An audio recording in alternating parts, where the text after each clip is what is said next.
Okay, we'll go ahead and get started. We'd like to welcome Gary Woodland into the interview room. He's making his 7th career start at the Valero Texas Open.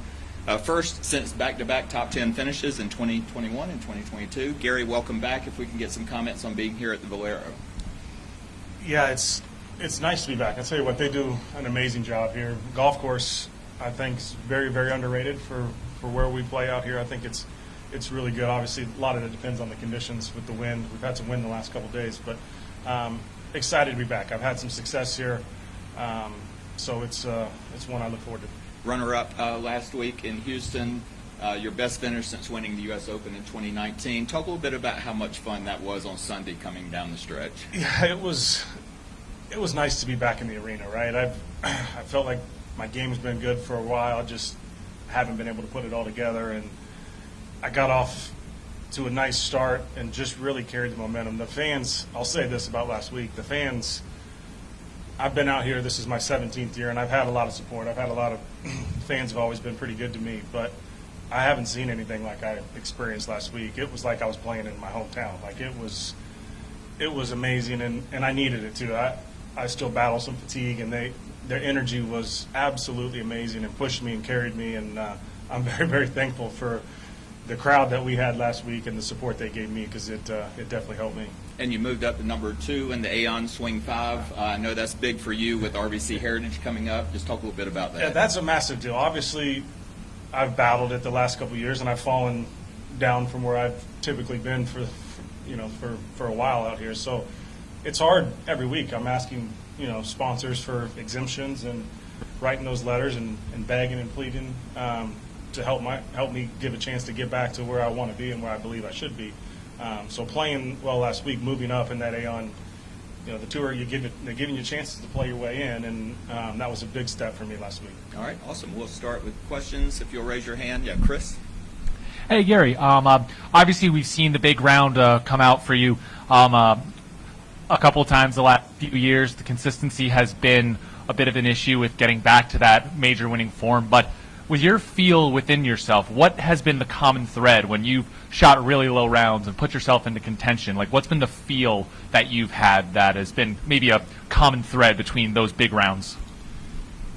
Last week on Sunday especially, it was the first time really probably since the U.S. Open that I was in control, complete control. I was in control of my emotions. I was in control of my thoughts. And that's been a battle for me over the last couple of years. It's one where I was able to slow everything down. And from a health standpoint, that's been extremely hard for me. And so I put in a lot of work to try to feel better. And I kind of saw all that come to fruition on Sunday there. It was the most control I've been in. I wasn't ahead of myself. I obviously saw the leaderboard. I saw what was going on. I found out on 17 that Min would hit it in the water. But I didn't let myself get ahead of the next shot, and that's a nice place to be in. We all talk about trying to get in flow out here and trying to stay in the moment, and we say it all the time, but I was in it, and I was living it, and that's been a big difference for me out here, especially from when you look at the greats. The greats do it all the time. I was able to put myself in that position on Sunday, and I haven't been able to do that. Describe the challenge that you face this week then with that same idea of staying mentally focused, where obviously you're trying to win this golf tournament, but at the same time you're not in the field at the Masters, and that is, the crown jewel of golf tournaments. Who doesn't want to play at Augusta National? How do you keep your focus on winning here without thinking ahead of, man, I could get myself to Augusta? Yeah, I think it's different for me, because if I start thinking about Augusta and what I have to do to get in, I don't feel well. Like my brain's different. It is. I'm still recovering. I'm still healing. I don't have the luxury to think ahead, because if I even think to the past, my brain's going to shut down. I have fatigue. I have some. Yesterday I wasn't feeling good, and I had to told my caddy, I'm like, I got to get out of here. Monday he forced me to take off. He's been around, and he's seeing when I get fatigued, I really can't control my brain, and so thinking ahead doesn't do me any good. Right now I'm trying to get better today. I'm trying to focus on right now to give myself a chance to show up tomorrow and be ready to go. I don't have that luxury to think ahead. And obviously we all want to be in the majors. I've been a staple in the majors really since 2011. And that's what I'm out here to do, is to play and win those tournaments. But right now I'm trying to focus and get through today. All right, let's go back left.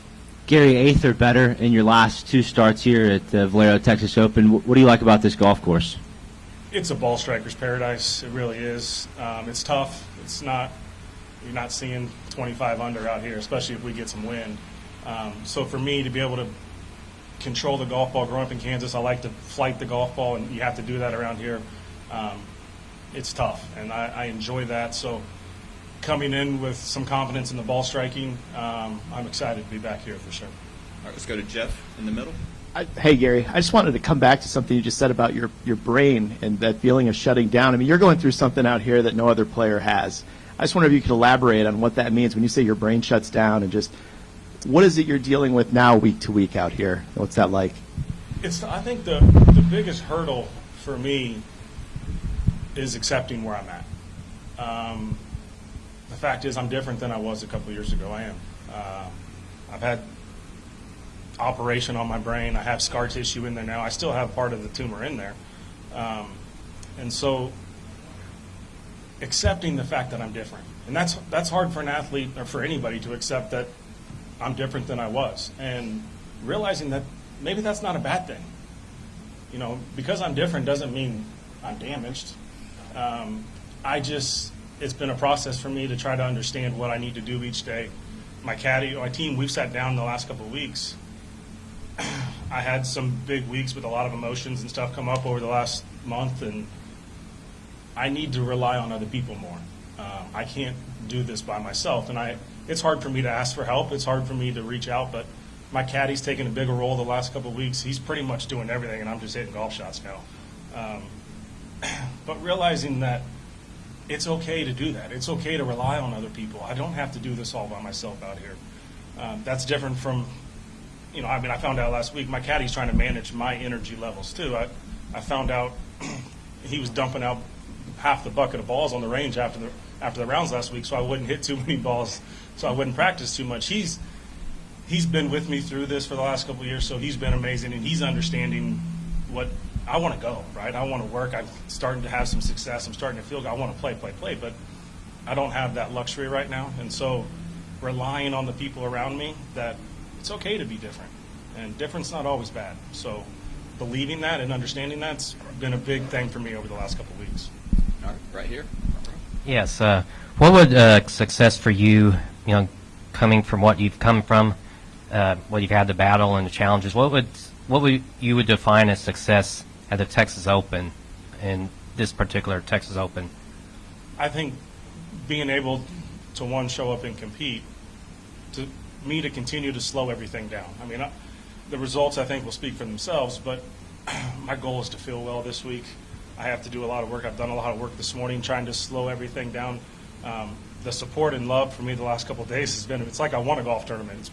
It's been amazing from the media, from my fellow players out here. It's been really good. So trying to slow everything down for me right now is a big deal. And if I can come out and do that, I think I can have success on the golf course. But the goal and focus for me right now is trying to get better each day and slow everything down. And what's your caddy's name? Brendan Little, call him Butchie. Okay. All right, let's go to Art.